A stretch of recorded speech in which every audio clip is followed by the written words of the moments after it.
Thus far, you've learned just enough to where your website can look quite similar to this.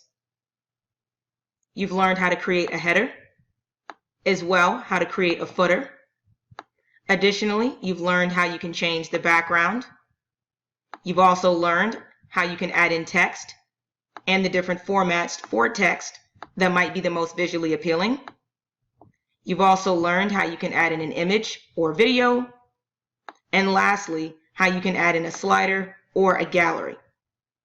In this lecture, we're going to be reviewing how you can add in icons, shapes, and boxes.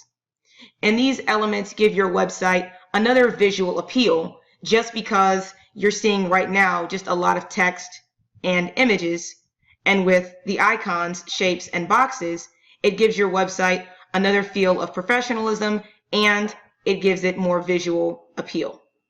So the first thing we're going to do is click on Add, and if I hover over Box, which is what we're adding in, you'll see boxes. Now boxes are typically used in the background of something. So when you add a box, you could put something on top of it.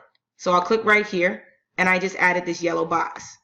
So what I'll do is I'll resize it, and then what I'll do is I'll copy this text box here, delete it, and then I'll resize it to where it fits snug right next to the other column. Okay, and then I'll paste that text right back on top of it. And then as you can see, we have this box with a new background color, and it stands out from the other columns. The next thing that we'll add in is an icon or a shape. I'll click on Add, and I can go right to Shape. And as I'm scrolling through the different shapes, you'll also see sections that not only say shapes, but arrows. And then if you scroll down a tad bit more, you'll see a section called icons. So when you click on anything, it automatically adds it. I can resize it accordingly. And then I can click right here on design to change the design, which allows me to change the color of the icon. I'll make it yellow. Once I'm happy with that, I can exit out. But if I'm not happy with the icon or shape that I've added, I can click on Change Shape, and then I can select between arrows and all of the other options that they give here. So I'll go to Icons, and I'll click on the Settings icon, and I will apply it. And then, of course, that icon or shape has changed. What I can then do is go right back to Add, and I can add in another icon, and I can do the same exact thing that I just did.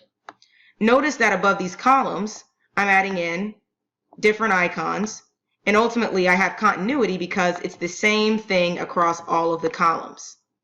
And then what I'll do here is I'll make this icon black, and then I'll go right back to Add. I'll scroll down a bit. Let's see, I'll take this coffee cup here. I'll resize it, which will look great. I'll add it right here to the yellow box. I'll resize that yellow box. There we go. And then I'll change that color of that coffee cup to white. And then what I'll do is one last thing. I'll click on Add once more. And I'm going to go and get an arrow. I'll click right here. And I'll add this arrow right under this section here. I'll change that color to yellow. And then what you have is not just a basic website with text and images. Now it has a box, and it has the combination of icons, shapes, and of course there's that arrow as well.